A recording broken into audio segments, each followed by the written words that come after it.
Okay, so we have to call the meeting to order. They're gonna do attendance. They're gonna approve the minutes from the last meeting, and then we can share the screen and do the thing, okay?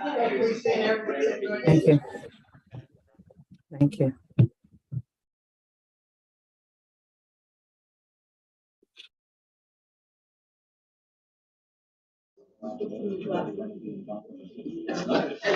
I can't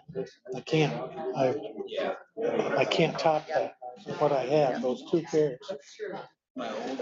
Okay, I think I have an open mic. Whoever's listening is gonna think, what is he talking about? So,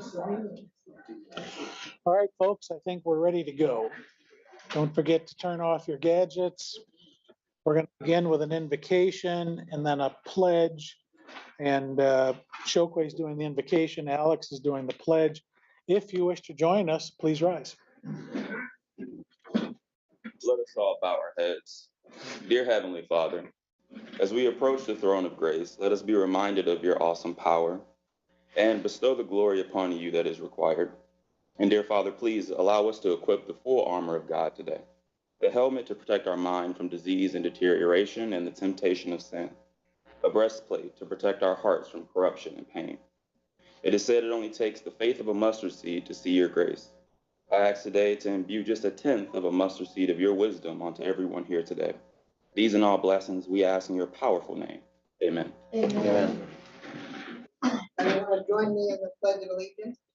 I pledge allegiance to the To flag the flag, of the United States of America, the republic for which it stands, one nation, under God, indivisible, with liberty and justice for all.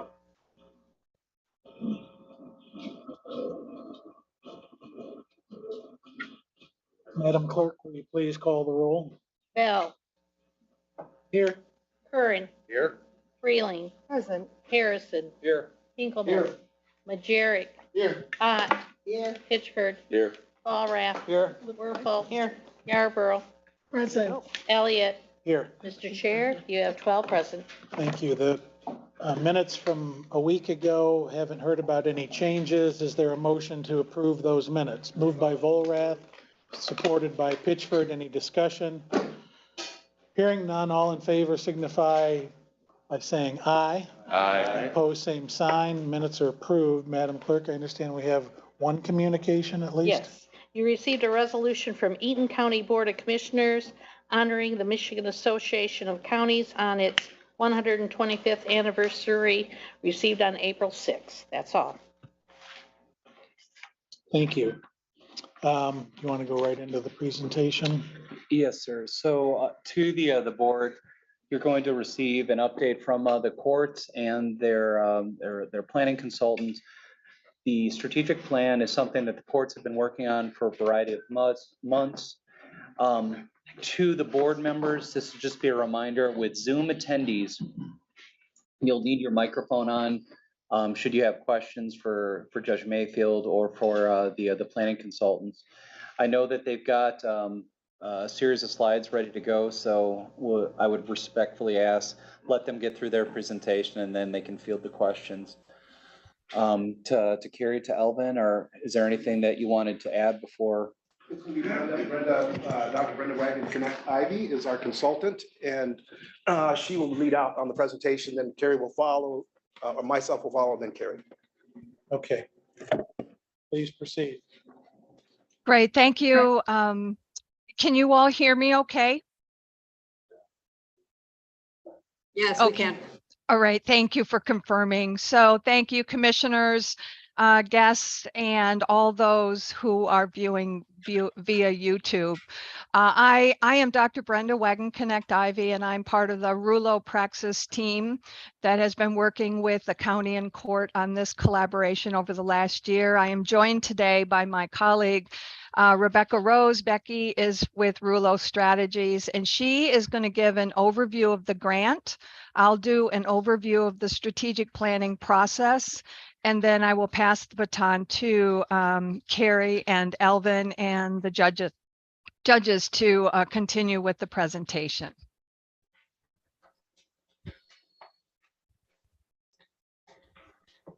Thank you.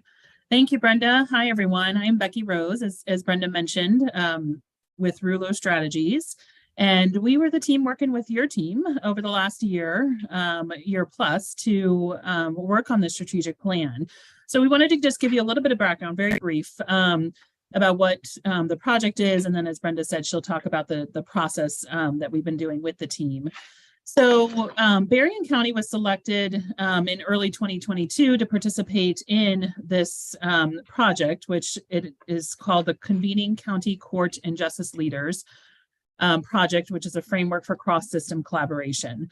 This project was supported by the State Justice Institute and the National Association of Counties, very intent on bringing together both courts and county officials to work on the justice system planning process. There were 9 other teams, as you can see listed on the slide here, that joined Berrien County in this initiative. And we've had the opportunity to work with each team individually, but the teams have also had the opportunity to learn from one another through regular interaction with each other as well. So the keys to this initiative, it was not a grant. There was no grant money that went to Berrien County for this, but it was really providing us as consultants and assistants to you all to guide you through this planning process. The idea is that we would work with you all to identify the challenges and opportunities in your community, prioritize solutions that are grounded in evidence, what else is happening out there in the field that you could potentially bring to Berrien County that's showing promise. Talk about the different resources that are available across the agencies. Again, this cross-sector team approach was very important to this project, and you'll see that played out in the strategies that the team has identified. And then finally, build a structure to sustain the efforts and to monitor progress. So our intent, our end goal was to leave you all with a product, but the product is really identifying those goals and strategies to guide your work for the next 3 to 5 years. So with that, I'm going to turn over to Brenda to talk more about the actual strategic planning process with the team. Brenda? You bet. Thank you, Becky. So yes, as Becky mentioned, the project was emphasized cross-system collaboration. And in Berrien County, you have a county, a court, and justice system partners and stakeholders who are very engaged and committed to improving services for youth and families in your county. And so the regular planning meetings that we held were with Commissioner Curran, Judge Mayfield, Judge Bergen, and court leadership and county leadership, kind of getting a lay of the land as to what some of your needs were, where some of your gaps were. And that led to planning for what we called the Juvenile Justice Planning Forums. And this included a wide range of stakeholders and partners from your community. So you can see from the slide, we held a half-day session on September 15th of last fall and a half a day on the 16th. And those forums were attended by all of your key leaders in the community. Certainly Commissioner Curran, we had Commissioner Harrison also was present, Judge Mayfield, Judge Bergen, all the court leadership, county leadership, Brian was present. We had law enforcement, your police chief, your sheriff, undersheriff, treatment providers, your prosecutors represented, schools were represented. It was really a very diverse and engaged group of justice system leaders who came together on these days to further identify gaps in your services and to discuss the crisis that was occurring with your juvenile justice center. So the energies went into those 2 areas. And what we did, again, thinking 3 to 5 years out, is we developed a strategic plan with strategic goals and strategies to begin to move you in that direction. And then on January 27th, when we convened with the same group, we identified what are your priorities for the next year. So we tried to take your longer range plan, goals, and strategies and boil it down to actionable items that could occur this year. Again, it was a very engaged discussion on January 27th. All partners seemed to be all in on the direction that this was headed and very committed and engaged to moving forward. And hence that resulted in the long-range strategic plan, or your path forward, that was mailed to you. Carrie and Elvin, I believe, are going to continue now with the presentation on the content of your plan. Okay. So there were- Elvin, I will Yes. take it off screen so you can drive if that works for you. Go ahead and put it up back on the screen because we're Okay. sharing with you right now. Okay, very good. And just show that next slide if you would. Yep. There you go. Okay. So as Brenda said, this group of justice partners and stakeholders looked at identifying 2 key areas that we were going to focus on in the next 3 to 5 years. And you're going to see them listed there, the continuum of programs and services. And so one of the things that we had talked about is we knew that the juvenile court has an array of services currently available. And I've actually handed out to you this morning a document that looks like this. And this is a multi-page document that tells you what the existing services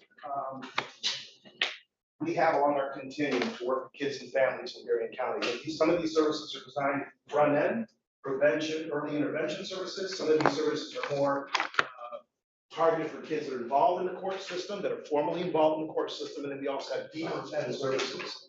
So this is a continuum of services we currently have right now. And what we wanted to do is take a look at using the data about the youth that are coming to the attention of the court and see where we had gaps, see where we had additional needs.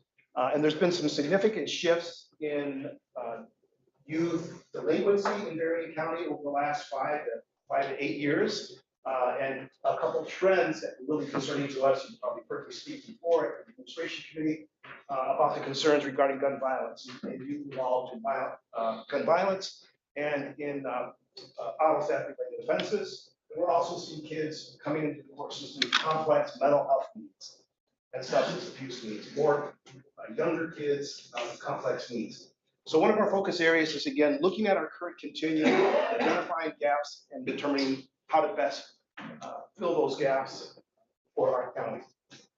The second item is really, this is the large item. This is the item that you all are very familiar. We have a Berrien County Juvenile Center that's was built in 1974. It's been occupied every day since then, and it's reaching its end of life cycle. And we need to be looking at planning on long-term planning for a new facility. And we've had assistance by consultants looking at our juvenile delinquency data, crime rates, arrest rates, population rates, to help us with that facility.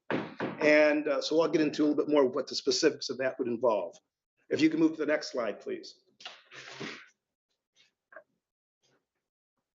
Brett, okay. So in regards to our continuum of program and services, we think it's very, very important to keep kids who don't need to be involved in the juvenile system out of the juvenile system.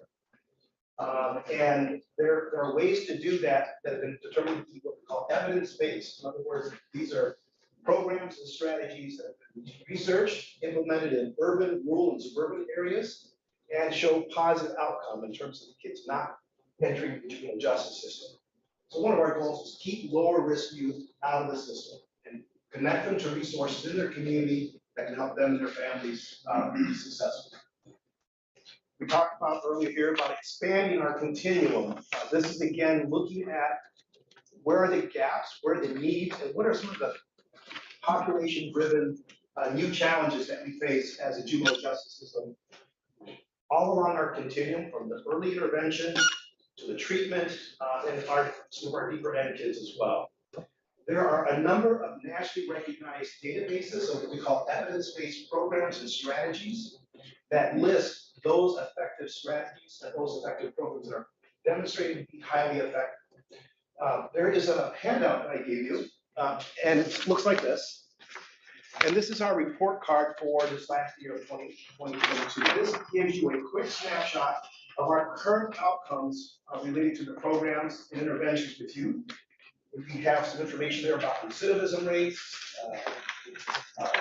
success of our various programs that we currently operate, and we have a long track record of collecting and analyzing data related to our probation services programs.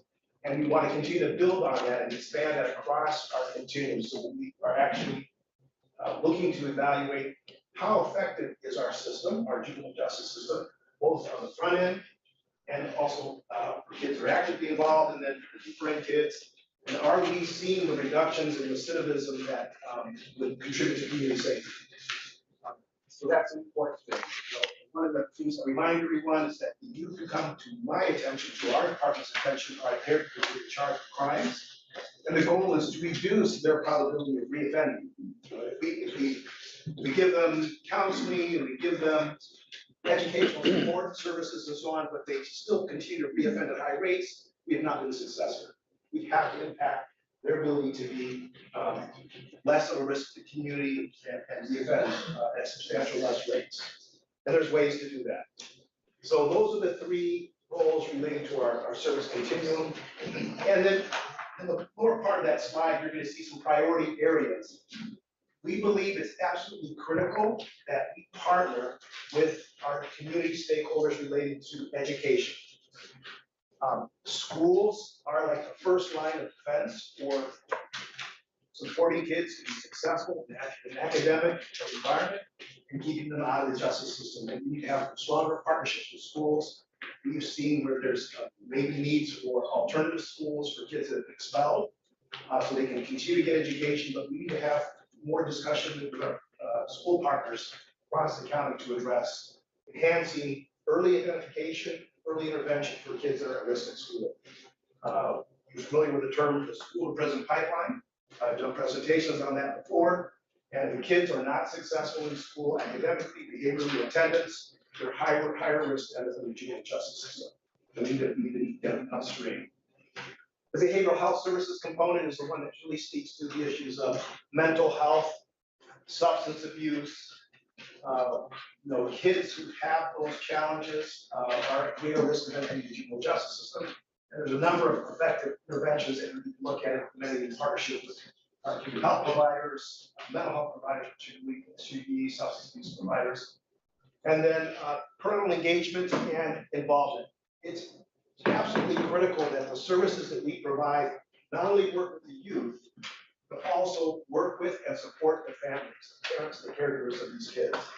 If we don't skill them up, support them, they will only work half of the equation. We have to support our caregivers, the parents, the folks that are raising these children, and give them the tools they need to be effective in their role of discipline, supervision, and effective guidance.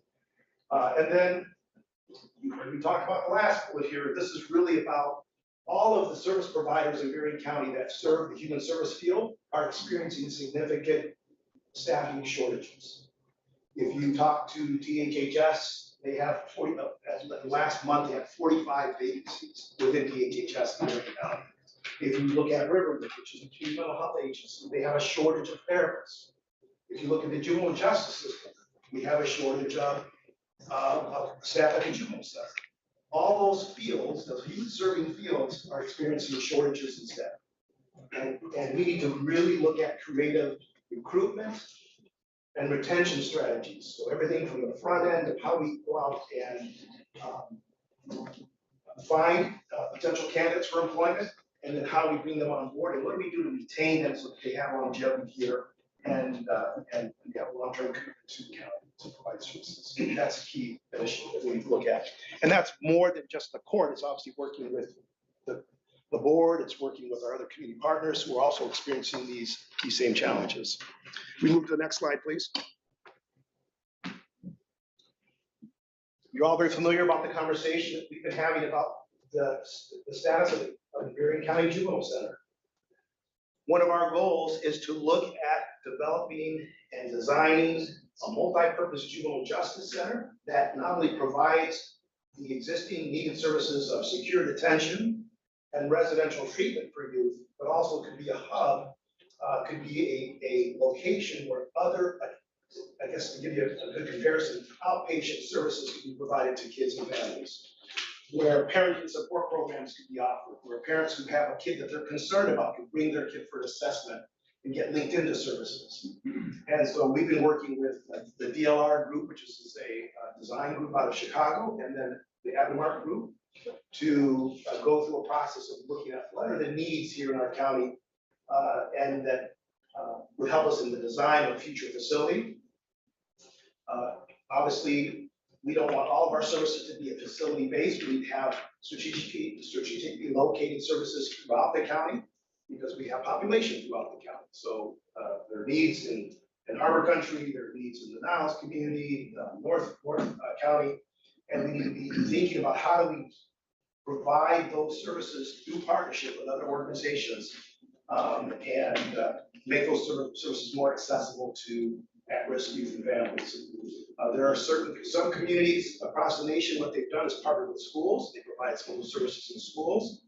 Some communities have actually partnered with high-density apartment complexes and put a family support center inside of a apartment complex by converting vacant apartments into a family resource center right there. We have high density of youth and families, and they infuse that resource center, we call it neighborhood resource center of services.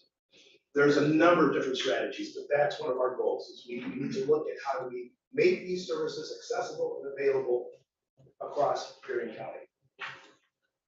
Obviously, the long-term goal for us is the planning for a future facility.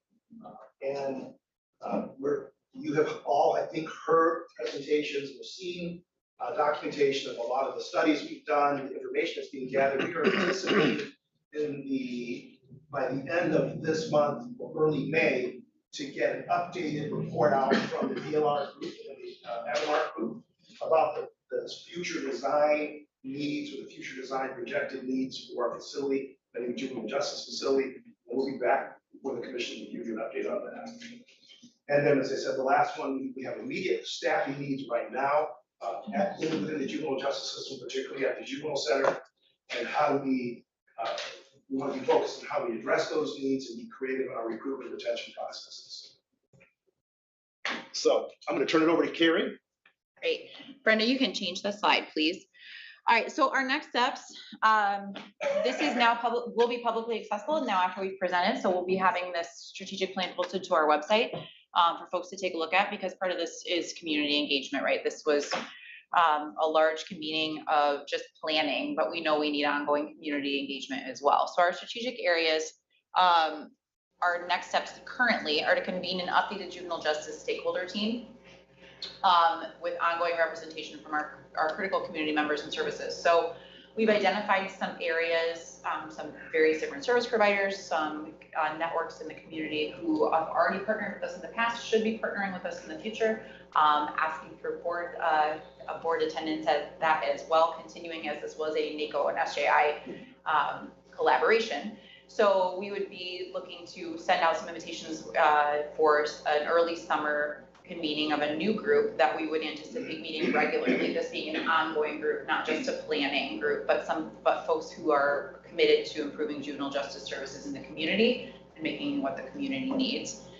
And then additionally enhancing our recruitment opportunities for new staff while continuing to upskill our existing staff. We have been out in the community, we're beating the drum about the juvenile center. We are working with our staff. We've already been doing, I think, a pretty good job at the court of our employee engagement and ongoing enhancement of those opportunities. But I think we can never do any worse than we're doing right now. We can always do better. So we want to continue to do that. Our strategic area that focuses more on facilities planning, we will obviously continue our site design efforts with Whiteman and DLR Group for the new Juvenile Justice Center. As Eldon indicated, we anticipate a report and then some decisions coming from there from yourselves. And then also review the immediate facilities needs. We know that a new juvenile justice center isn't going to be built tomorrow. It would obviously take some time. And so we still need to make sure that the current center is viable, because we do still have youth that are in the center. We experienced several months ago the kind of immediate needs that we were aware of with our utilities. And so know that those are things that we need to make sure are up to what we need for our youth. You can change slides, please. So what we're asking from the board is just, as I mentioned, continued collaboration regarding our juvenile justice needs in the community. This report really truly was developed by community members, and we would like to continue to seek those individuals' input and their experience moving forward as well. But we would ask that you, as the county, would also participate in that, because you do represent your constituents and are an important component of that. Also develop a long-term facility strategy for the juvenile justice center that meets the needs of youth and families in Berrien County. I think you heard we already do a great job of offering services, but those services are not something that are really at a centralized hub. And we do have issues with transportation and accessibility in the community here, I think that we're all aware of, and having something that's centrally accessible for as many youth and families that we serve. And that's also able to house not only the youth, but also opportunities for families to receive services that we know they need, is crucial. And then assist in funding and or pursue grant opportunities for these high priority areas, services and facilities obviously being the two that are the most cost prohibitive, and that will increase the juvenile justice system's effectiveness and enhance public safety. I think you've heard from us, obviously, as Ellen mentioned, that we do deal with public safety from a juvenile perspective. The Sheriff's Department certainly is involved with that, as well as all of our other law enforcement partners. But our goal is to enhance public safety and try to keep kids out of the adult offending arena as well, right? So part of that is making sure up front that they're receiving prevention services and we're reducing their recidivism by the programming that we're offering them. That's all. So we are open for questions, and I know Brenda and Judge Mayfield are also available for questions or comments as needed. Yes, sir. So I have two questions. One, yesterday, as I was attending the CCAB board meeting, our prosecutor and our chief public defender touched on the Truancy Academy. And I just wanted, I guess, an overview on why that was kind of discontinued. And also, is there a way we can bring that back? I know, the facility is sort of, dilapidated, but is there a way we can continue those services in our current juvenile center facility, or? Okay, so as you know, Berrien County had a Truancy Academy from, I think it started in 2000. I arrived here in 2001. We had a Truancy Academy that focused on interventions for kids that were chronically truant. And it was targeted kind of that middle school age. We actively advertised, solicited school districts to send students that met the criteria to the program. And for a number of years, a lot of school districts were sending youth to that program. We were tracking those kids 1 year after they completed the program.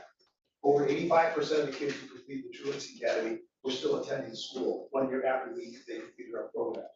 Over 90% of those youth did not reoffend or were not involved in delinquent conduct, did not come back to detention. So it was a very successful program. Here's the challenge that we ran into. We had the space, as you said, we had a physical location, we had the transportation arrangements, we had dedicated teachers, we had assigned probation officers to supervise those cases. What we started to see was a reduction in referrals to schools. Part of that is that when a student would come to the Truancy Academy, the funds, the foundation money would follow that student. So the school district would have to send their foundation money because that helped offset the cost of the teachers that were hired to teach the program. And as school budgets started to contract and get more competitive for keeping money within their district, we started to see school districts stopping to send kids to the Truancy Academy. We could show proof of not only concept, but proof of results. We had 10 years worth of data that I did several presentations to all the Berrien County superintendents, all the Berrien County principals and assistant principals. And this is what we would hear. We really like the Truancy Academy, but this is really a financial issue for us. If you could find a way to do that Truancy Academy, we could keep our foundation money, this would be great. Yeah. And that was the rub. But as far as that program was a statewide recognized program, and And we had the capacity to serve up to 25 students, and we were targeting our interventions at that middle school, 6th, 7th, 8th grade, because that's really where you start to see kids truly become truant, right?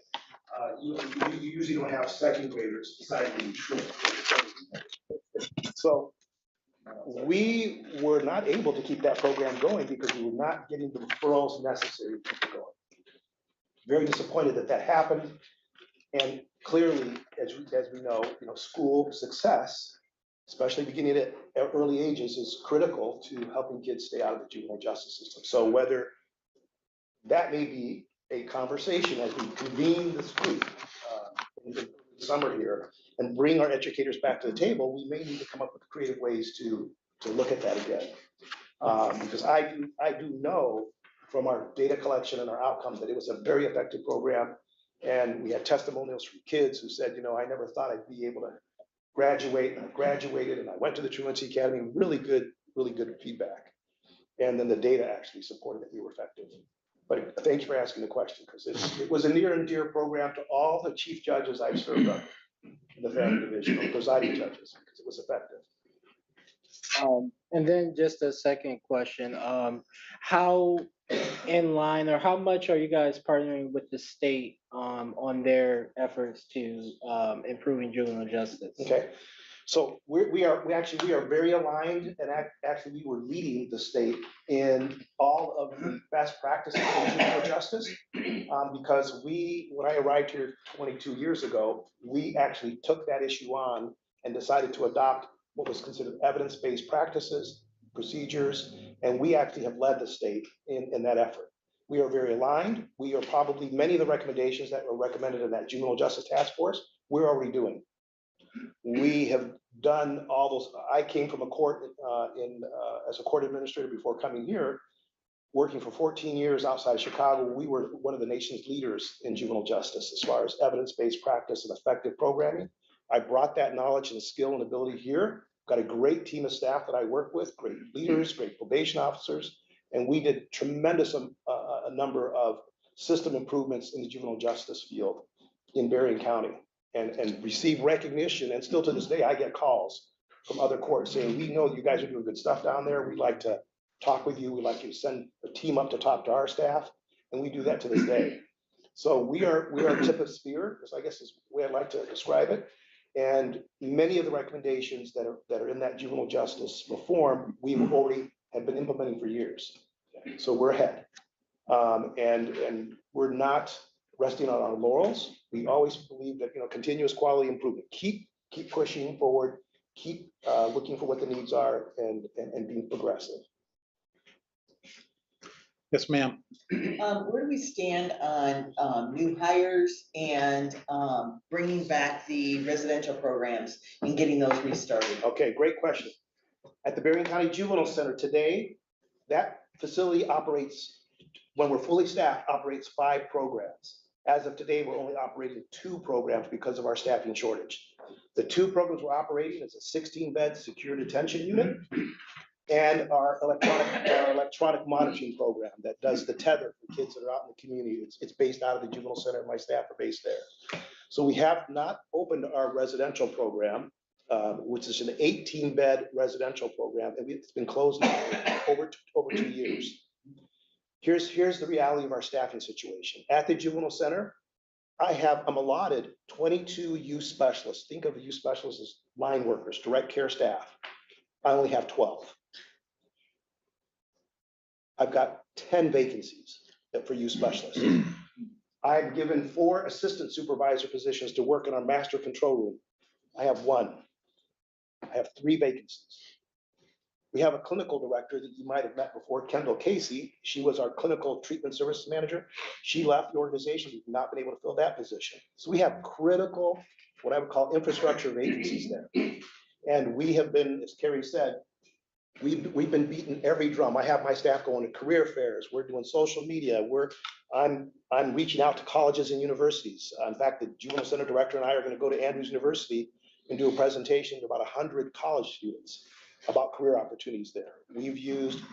We've done, thank you to the commission, We successfully negotiated a new union contract out there that's in effect as of February that did a significant enhancement to the wages and benefits for the staff out there.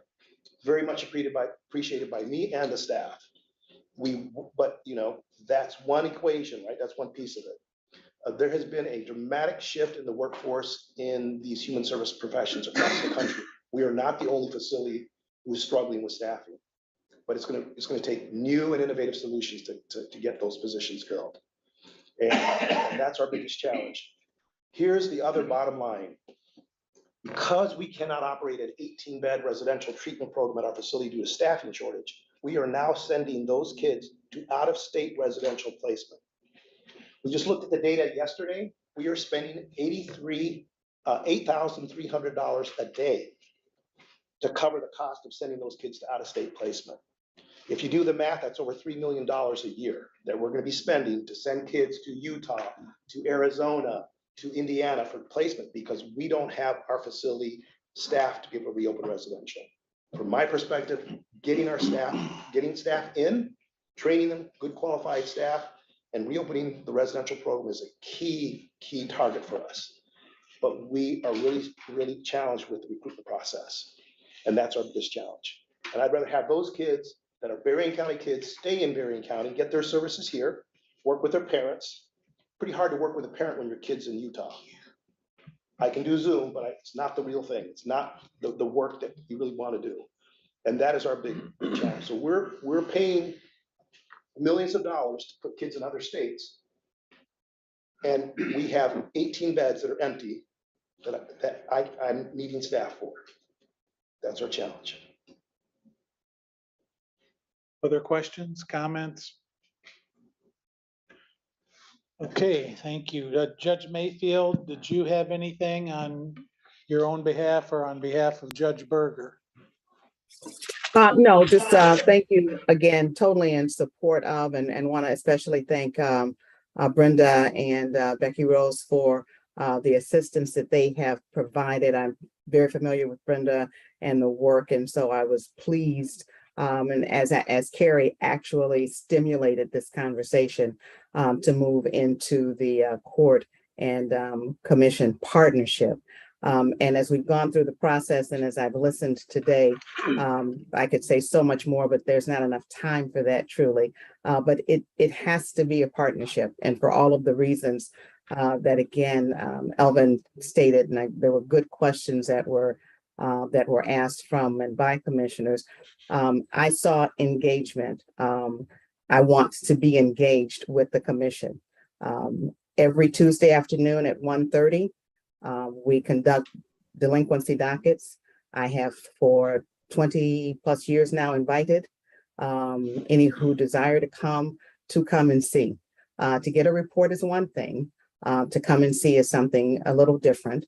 And part of that is with the, I think what Commissioner Bell made reference to was a case that I handled Tuesday with the public defender who had some questions about truancy with past knowledge. And I invite you all to simply come and see and engage. We are in a partnership. I believe Commissioner Curran and I have done some pretty good bonding. And I look forward to continuing that because it's vital. It's vital for our communities. As a whole, family is core. These young people are our future, and want you to understand how much this is not something new.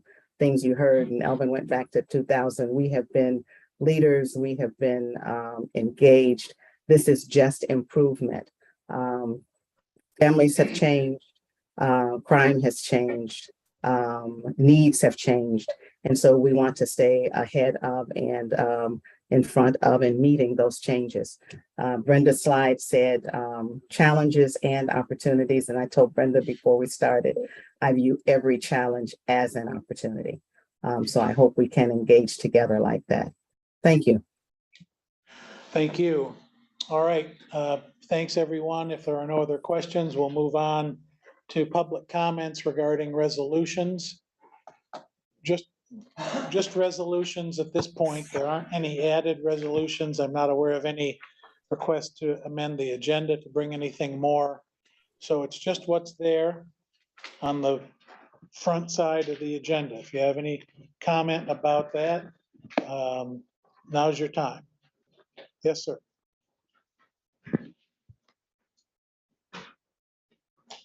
Belcher, Hager Township. I got a question on, this comes from the county road department. There's an item on here, LaFont Chrysler Dodge Jeep, $449,000. Now, I'd like to know, just put that in number in here, and what they get. You ought to put something like that in here. I'm curious about where that money went. They probably bought some dump truck or something. But the next time somebody writes that up, maybe put a little in parentheses, new trucks or something. Thank you. Okay, thank you. Anyone else wish to be heard on the consent calendar resolutions? All right, is there a motion to approve the consent calendar as submitted? I motion to approve the consent calendar as submitted. Moved by Pitchford. Is there support? Support. Supported by Majerick. Is there any discussion? Hearing none, will the clerk please call the roll? Curran, Yes. Freely, Yes. Harrison, Yes. Hinkleman. Yes. Majeri, Yes. Pitchford. Yes.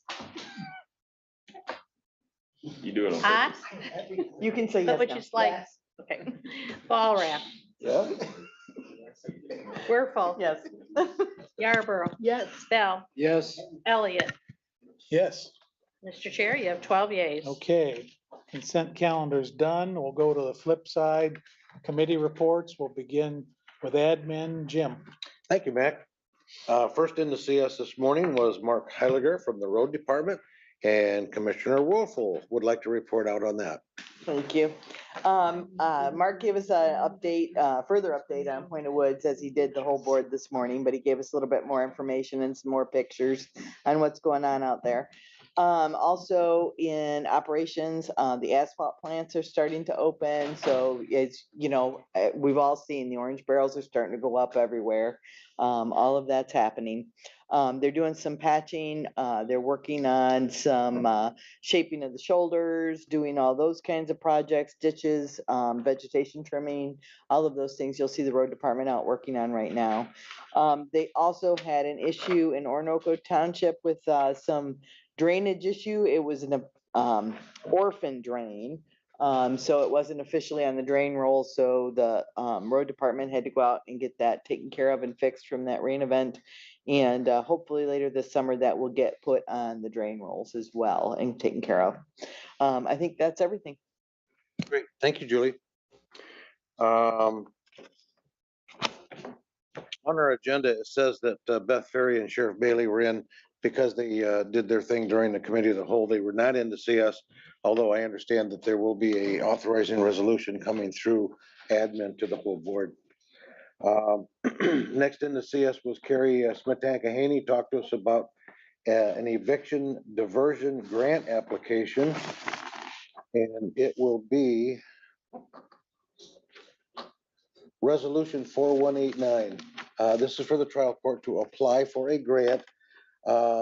This is from the National Center for State Courts Eviction Diversion Initiative Grant Program in the amount of $112,675.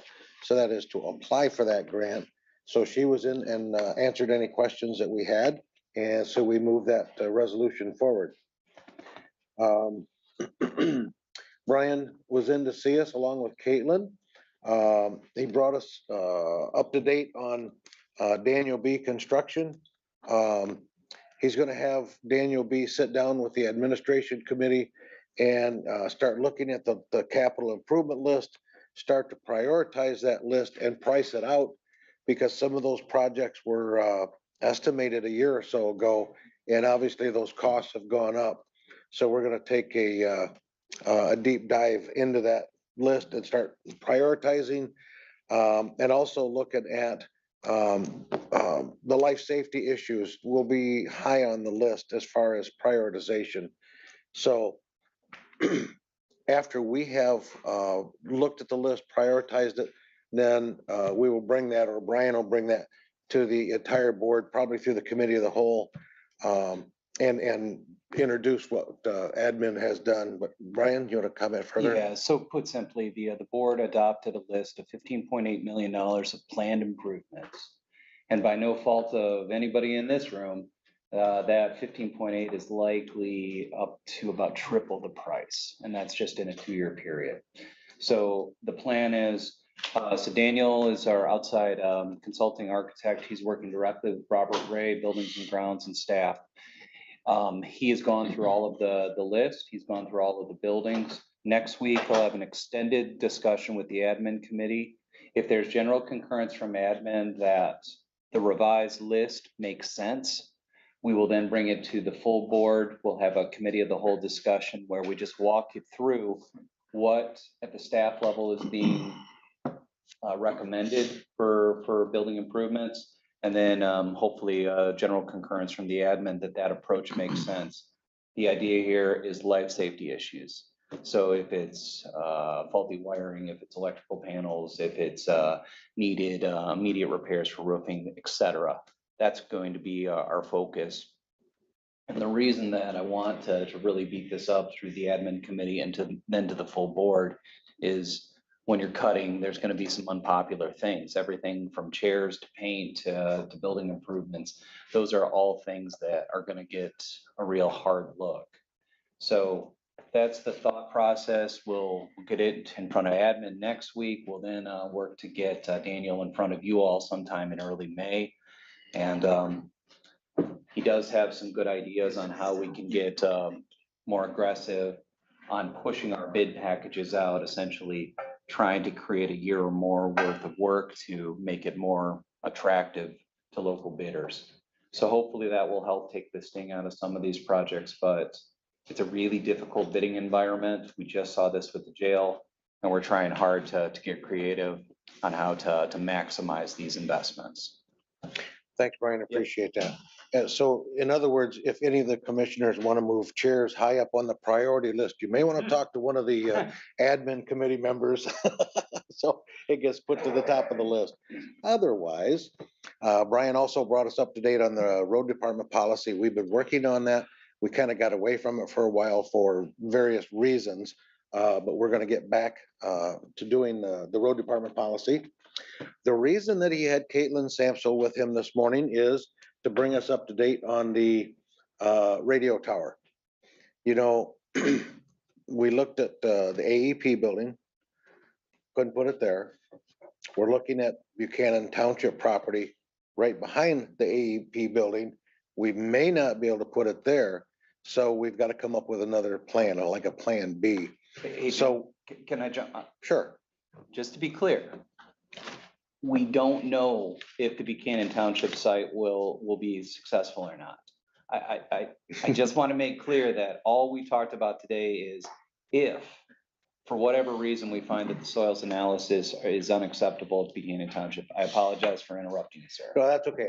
I think I was going to circle back to that, but you clarified it. That's very true. That site has not been eliminated yet, but because this process takes so long, we need to have a plan B.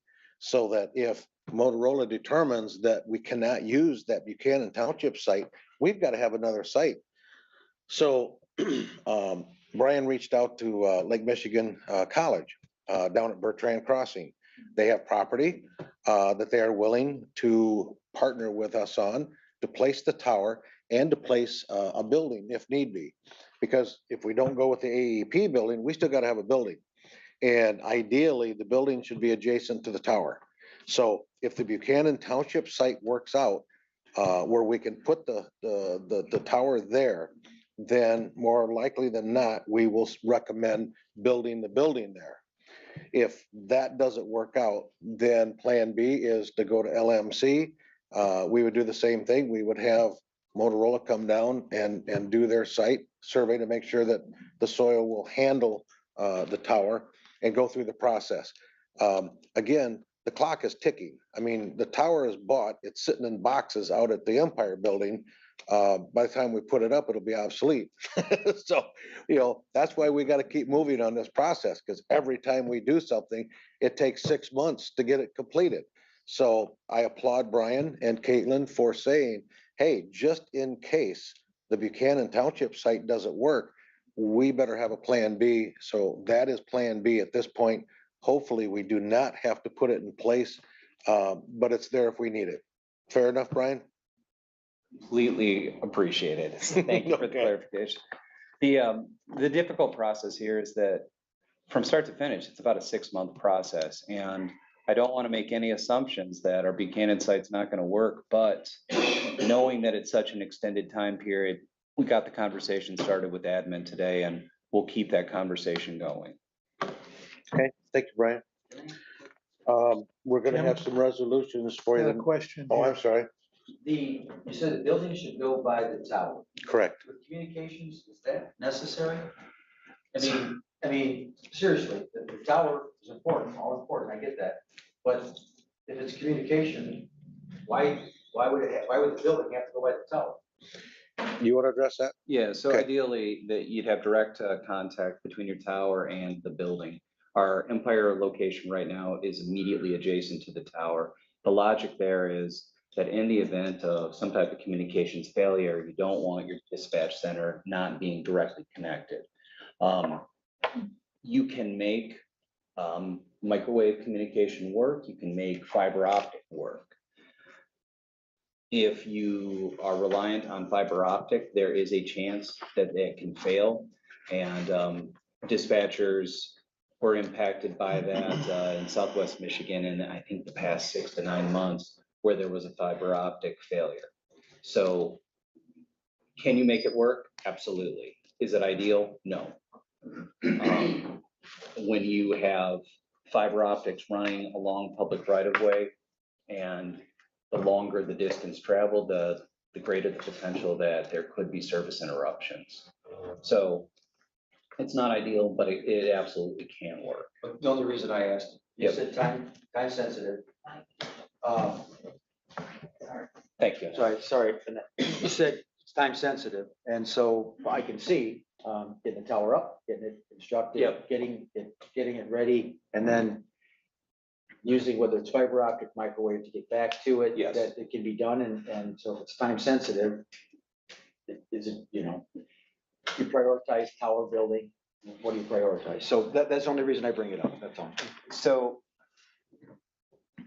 from my perspective, the tower location and the tower construction are the more pressing issue. The building is one that's important and we need to be engaged in that conversation, but we are not under a grant agreement for a building.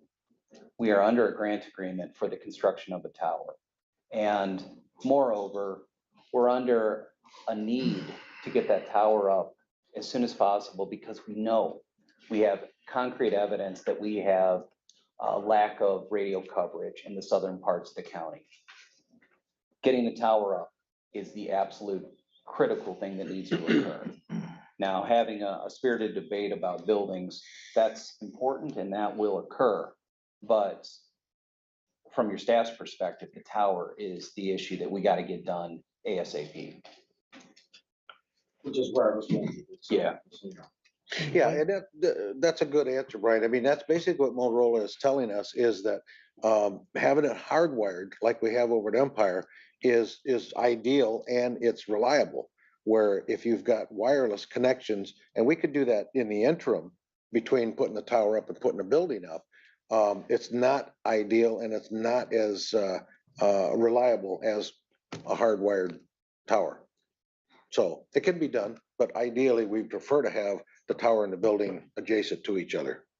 When will Motorola have some idea about whether that's a suitable spot, township property? Brian can answer that question because I asked the same question of him. So 2 weeks ago, admin was briefed on that question. From start to finish, it's a 6 months process. They have been working this site now for a couple of months. Thus far, we don't have any warning signals coming from Motorola.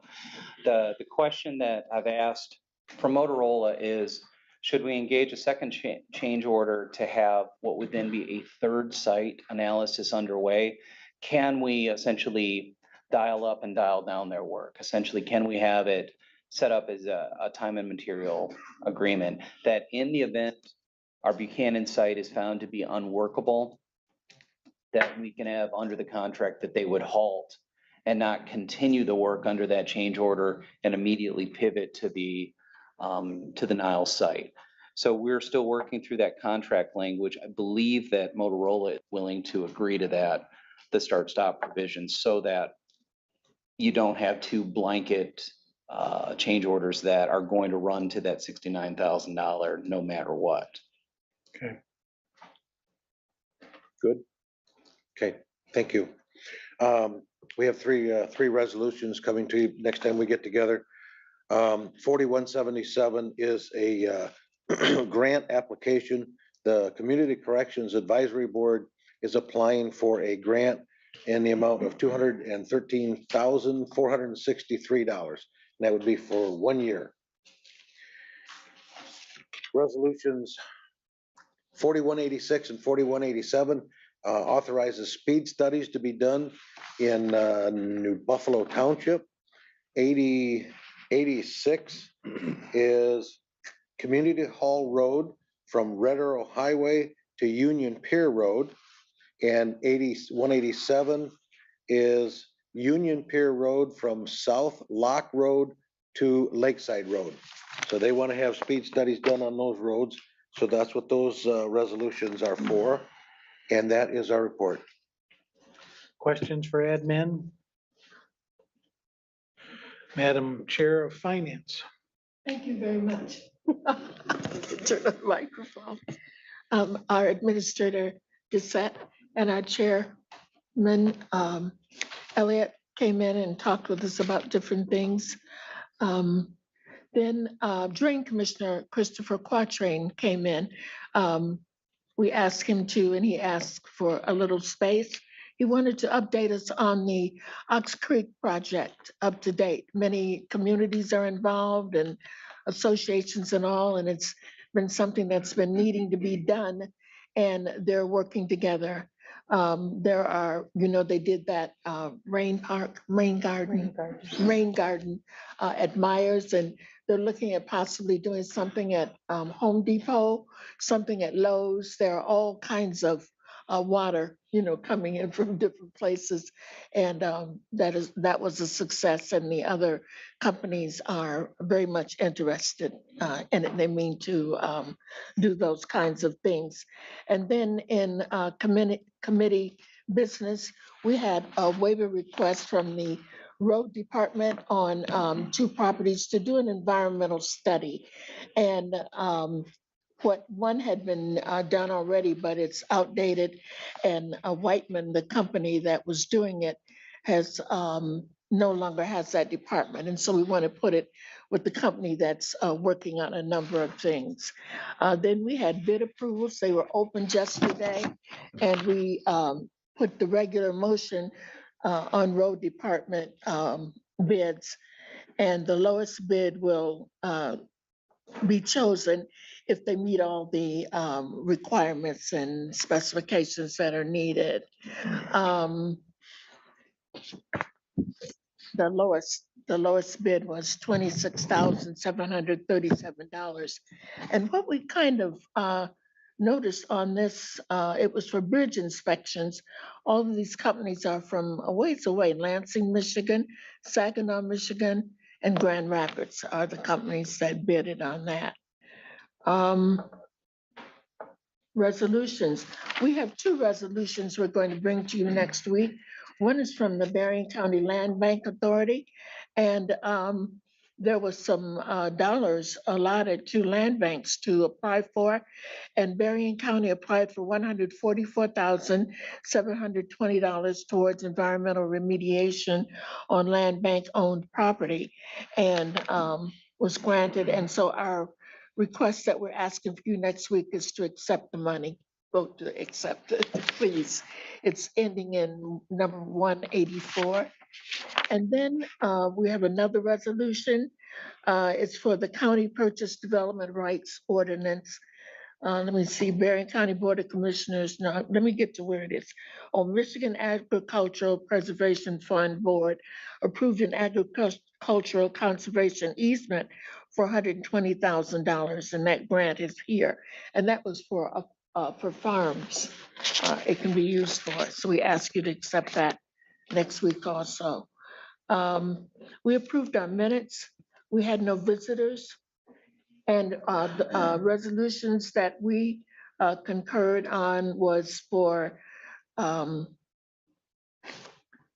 forgot what they were for. Something we received. The concurrence for the waiver Sole source. for Oh, single sourcing, and that's what I have it here, but I don't quite know what. environmental. Oh, yeah, the environmental studies that were being done. And that's the end of our report. And this is, Thank you. Questions for finance? okay, okay. PHS, Bob. Thank you, Mr. Chairman. We also met today. We reviewed and approved 2 advanced step hires, one for buildings and grounds, and then one for the health department. We reviewed and approved the monthly pension refunds and rollover requests. We have 6 resolutions that will come to you next meeting. So I'll run through those for you. The first is an amendment to an existing contract with Southwest Michigan Behavioral Health. This is an increase in funding of approximately $33,850. Second is an amendment to our comprehensive agreement with the Michigan Department of Public Health. This is an additional amount of $36,173. The third is an increase in support for the farmers market from the United Way of Southwest Michigan. That is an increase of $10,278. We also have an increase in our emerging threats grant from the Michigan Department of Public Health. That's an additional $182,235. Then we also have a renewal of our beach monitoring grant from Eagle. That's $13,249. So all but the Eagle is a increase in existing contracts and the existing dollars. And then we also will be bringing to you a request to have the health department submit a grant application to the U.S. Department of Justice for violence intervention and prevention initiatives. So it's approximately $2 million to be funded by the federal government. The health department would act as the organizer and fiscal intermediary working with community-based organizations. So there is kind of an alignment with what we heard today from the juvenile justice discussion. So that will come to you for consideration next week. There is an application deadline of May 18th. The grant would be for over a 2-year period and does not require a match from Berrien County. We had Guy Miller come in and do a update on the health department activities. And then also we had our chairman, Mac Elliott, come in. We talked a bit about the travel policy. That'll be reviewed by the executive committee. And that would conclude our report. Yes, ma'am. I remembered what it was. The resolution that we did was to pay requisitions and pay the road department bills. Yes. Thank you. Pay the bills. Questions for PHS? Okay, we'll segue to commissioner reports and we'll go clockwise. Very briefly, Amy already went over it. I met with the Land Preservation Board this past week. The resolutions coming forward, that the goals of the committee were twofold. One, to get a resolution so that money could be procured from the state to put farmland into preservation.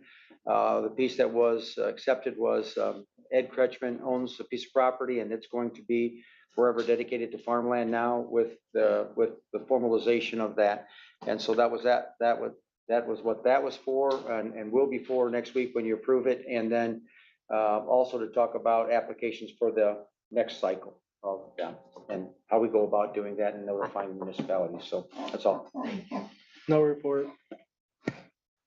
I attended the meeting of the Health Board, also participated in discussions regarding the community violence grant application. And then last night, I attended the United Way celebration, noted that Annette Christie's name was up as one of the individuals running local campaigns. And that would conclude my report.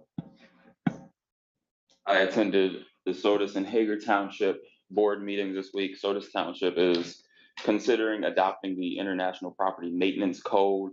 Still a very heated discussion, lots of community input. Said they're going to be one of the last places that they know of to adopt the International Property Maintenance Code. There was a lot of discussion on grass, property rights. So I'm going to be reaching out to some of the commissioners on the board just to get some more information to give back to them as they're working through this process on how other areas have amended it. They're delaying a couple of projects with the road department due to the rising costs of what it takes to put together some of these projects. What they budgeted initially is not going to cover even remotely what the project is right now. And David Chandler and Loyal Bennett. David Chandler is a supervisor, Loyal Bennett is a trustee, are the representatives for the ELC of Berrien County now from Sodus. Hager, they're getting new bids for an ambulance service, and they're looking at Pride Care Medic One, who's going to be taking over there. They got 30 letters of support for Kayak Park. This board gave them one, we gave them one. Congressman Hazinga wrote one, Rep. Andrews, Nesbitt. So lots of people supporting the Kayak Park advancements. Benton Charter Township is having some problems with decaying infrastructure. Water is one of the big things where there's a lot of pipes that are just old and busted, and they're looking for support from the state in order to replace those. It's going to be highly competitive, but I think it's something that they're going to qualify for. Also attended the CVI-PI Community Violence Intervention Prevention Initiative meeting with the Department of Justice. It's been something that, you know, is really important to me. It's something that I think is going to do well for Berrien County. Chair of the board is thoughtfully considering some of the proposals that I gave to him. Just to preface this, it is not gun control. It is not anything with the Second Amendment. This is specifically about community violence intervention and trying to have some of those mental health and community-based organizations do the work that they're already doing on the ground and having the health department to support them through that. So that is my report. I attended the Berrien County Historical Association meeting. They had like a special meeting because they got, you know, a few events coming up here real soon. Finalizing the plans, making sure that they're ready for those events. That's my report. No report. No report. No report. No report. You got a report? Oh, I have a lot of committees I've been assigned to. Just planning commission, just wanted to let everybody know that it was a short meeting, but we did have one amendment for Bainbridge Township land split. That was concurred to move forward. I'll get you the rest of that information for you, John, so you're aware of it, but it was pretty simple, straightforward. That's my report. You have a report. I met with First Church at New Heights. They don't say Benton Heights, at New Heights area. And it was a wonderful meeting. It was their council, and we had a little dinner. And they just want to know who to get in touch with when they wanted things done. They're concerned about, they're on Euclid. They're building a laundromat there in their city center. They're building a building, and they've asked the neighborhood, and what do you need? What do we need to do? And truly a laundromat is something that they're doing, and they're having a groundbreaking. But I gave them our directory, and I know we're gonna have a new one soon that's put out every 2 years. I think it's a wonderful book. And as they were looking through it, so I told them about vacancies on our different boards, jobs available, just all kinds of things, and come to our meetings and to see what it is that we do. So it was kind of, what does Berrien County do? And I told them a lot of things. And so that is my report. Thank you. Thank you. Brian, you had something? Yeah, so just so the board's aware of it, we've approved 2 sub-grant agreements, one with Orinoco Township, one with Bainbridge Township. I just wanted to bring this back onto your radar. Orinoco has completed construction of broadband infrastructure within their township. We are going through the process now of providing the county's reimbursement for our portion of their broadband construction grant agreement. So you're going to see some checks flowing through the rec list. And then on a related note, Bainbridge Township is finalizing their contract negotiations with Comcast. They also will be constructing infrastructure within Bainbridge Township. That process, it's just going to be slower. We still have to go through the contract approvals between the township, the county, and ultimately Comcast. And then I would anticipate you'll see construction probably in like a 6 to 9 month period. We won't see any of their invoices. It could be the next fiscal year before you actually see the invoices, but this is really positive. So we're just slowly picking away at getting some of these areas without service, getting them connected. As Terry, as Jim, as Ray have noted, BCBIT was really thrilled to see a total of 4 applications go into the Robin Grant program. So hopefully we're going to have more good news coming. For anyone that's curious, the next BCBIT meeting will occur next Thursday following the board meeting. Those are my comments. Any questions for Brian? Okay, public comments. If you want to be heard, this is your time.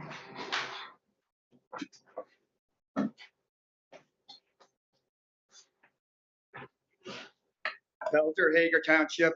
I got a suggestion here. I picked up this monthly magazine from St. Joe Township. Now, how come you guys don't put something like this out, monthly or quarterly? And here's the township meetings. Township Board of Trustees meets at 6 p.m. That's what you guys should do too, every time you meet. Board workshop is at 12 noon. So if you come in here for your workshop at 12 o'clock and then go for supper or something, then have the regular board meeting at 6 o'clock. Then you're going to see some people in here. I know you guys don't want anybody in here. There's only 2 of us in here, representing 174,000 people. Why is that? I just told you why it is. You guys meet when it's convenient for you, not for us. And we're supposed to be the boss? Give me a break. It's an insult to democracy. Now I get 2 minutes of democracy right here. My brother's gonna go off here in about 20 seconds.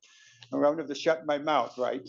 You ought to have some kind of an information meeting, maybe 2 times a year in the evening, and ask people in the audience, what do you want, what kind of changes you want to make? This is an insult. Because you guys don't look at it that way. Yeah, you're laughing at me. Yeah. Dumbass Pelzer. Yeah. Thank you. Thank you, Mr. Pelzer. Anyone else wish to be heard? Other business? Anybody have any? I'll move to announcements and reminders. 3 weeks from today, we won't be here. We'll be in New Buffalo and we'll start at 6 p.m.